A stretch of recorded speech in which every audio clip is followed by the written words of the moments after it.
Hey guys, welcome back to my channel. My dad helped me with the lights. I got some lights set up in here so I have better content for you guys. So that's exciting. I'm gonna try and make an intro for this video. So if you see an intro, I got one done. I figured it out. Yay, woohoo, success. Little things like that. I'm just trying to amp up my channel and make it more aesthetic and pleasing to watch. The feedback from my last video was so overwhelming, so sweet. I was not expecting that many people to watch it.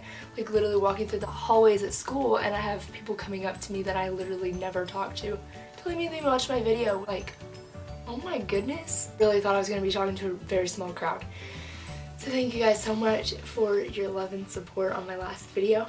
This week, I'm going to be talking about studying abroad and traveling in general to another country. Out of the country like 4 times.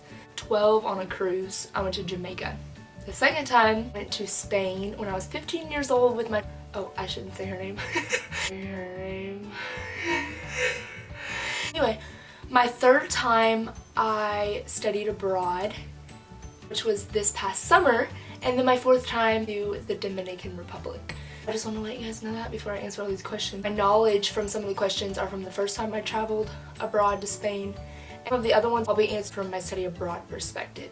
So without further ado, let's get right on into these questions. I'm so excited. I filmed this video once, but the lighting was just so awful. I wasn't in the mood to film because I was even more sick than I am right now. But I am back and better than ever, baby. How long was your trip? Study abroad trip, which I was abroad for 6 weeks. June 10th through July 22nd of 2009. My opinion about the Spanish food. I'm curious. Tu opinión sobre la comida española. Tengo curiosidad. About Spanish food is that things that I really love, and there's a lot that I don't like. I hate saying that because I love the nation and I love the people, but the food, man, it's not my favorite if I'm being completely honest with you. But one thing I really do love about the Spanish food, health regulations over the food department is so strict. I had stomach issues before I studied abroad, and when I was abroad, my stomach did not hurt at all. So that just goes to tell you how many preservatives America and our food production is legally allowed to put in food and what they do. When I was abroad, I had absolutely no problem. Did you know anyone on the trip beforehand? If not, how did making friends go? Making friends was very difficult for me. Like I mentioned on my Instagram, no English was allowed to be spoken. This specific program I studied abroad with was very strict on that rule. So it was talking all the time. There was no like in your phone, I'm escaping what's going on around me.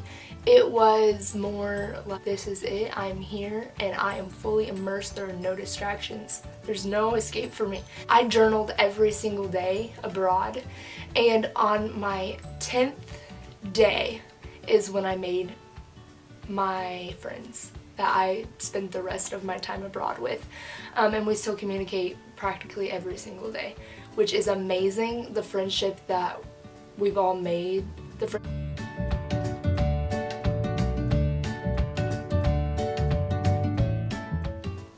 There's nothing like it. It took me a while, one because I became sick. Left school early, really when I got there. I missed my mom so badly. Host aunt picked me up from school and I just remember her driving me to the pharmacy, and mind you, all in Spanish. So you get into the pharmacy, and pharmacist, you don't go to a doctor when you're sick there, you go to a pharmacist for like smaller minor things like sickness and illness, and they can give you like something that our doctors would prescribe to you. And I look at my aunt, and my aunt's like trying to simplify the Spanish for me. The craziest part is my aunt knew English but could not speak English to me. I just remembered her driving me back to her house to rest. I was like crying. I was like, quiero mi mamá. Los Estados Unidos. Like, I want my mom in the United States. Like, I want my real mom. You know that feeling when you're sick and you just want your mom. Felt that like never before. With all of that being said, in school with the other students, the day that I was sick, making friends was more difficult.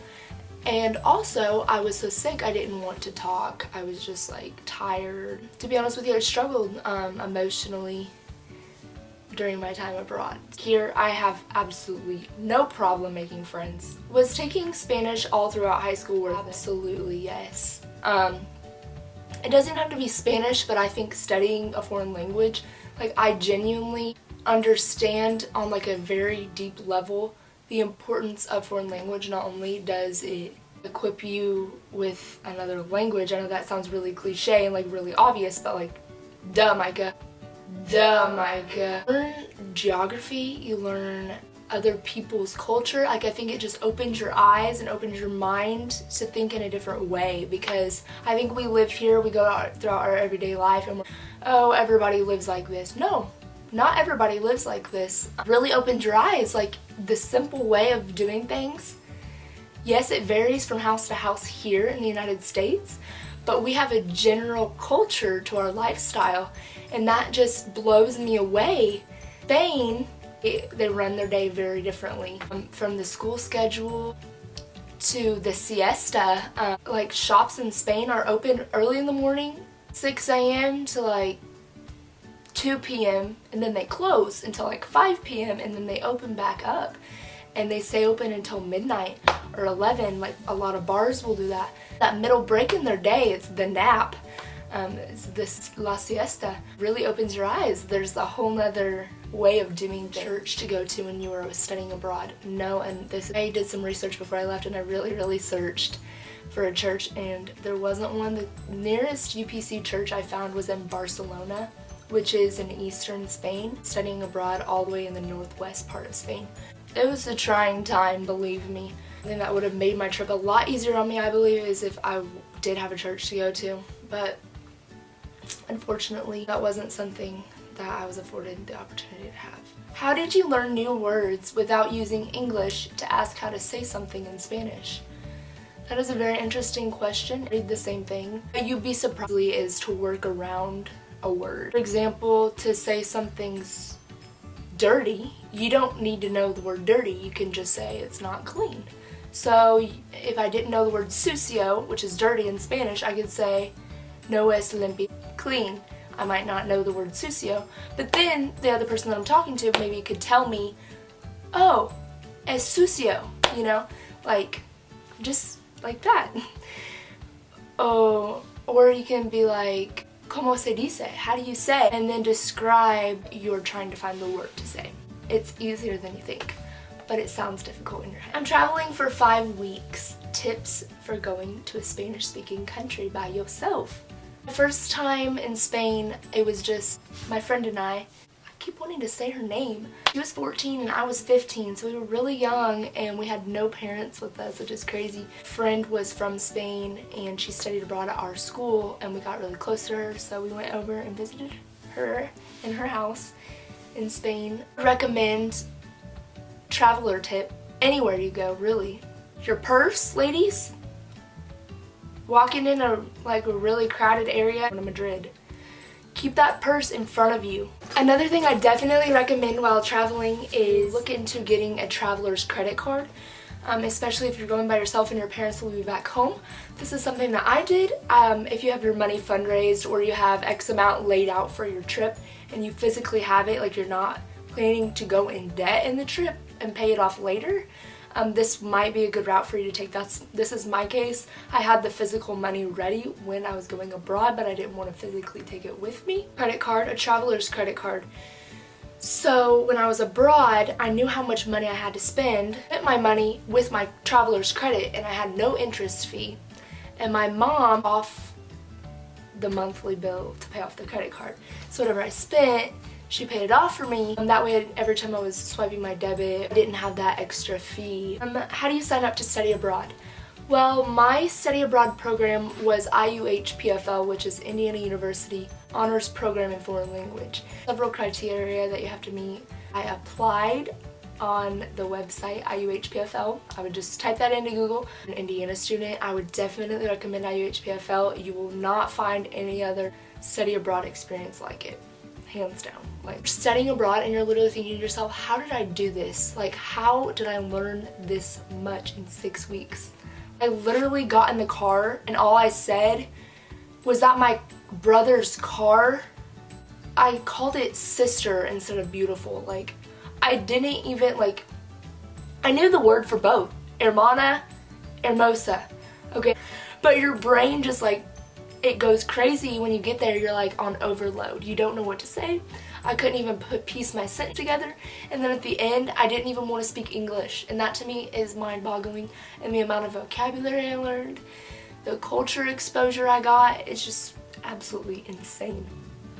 What type of stuff did you do / learn in the classes, and how long were they? So I had 4 classes: literature, grammar, linguistics, and culture. So in culture, I did a lot. I compared the United States with Spain a lot. I studied geography, the history of Spain, and we just compared like social issues between the history between the United States and Spain. Just grammar was grammar, and a lot of cultural expressions aren't translatable. Like pain in the neck, like that doesn't translate. You know, say you're a pain in the neck in Spain to tell someone that they're hard to manage and put up with. Like, it's like a cultural saying.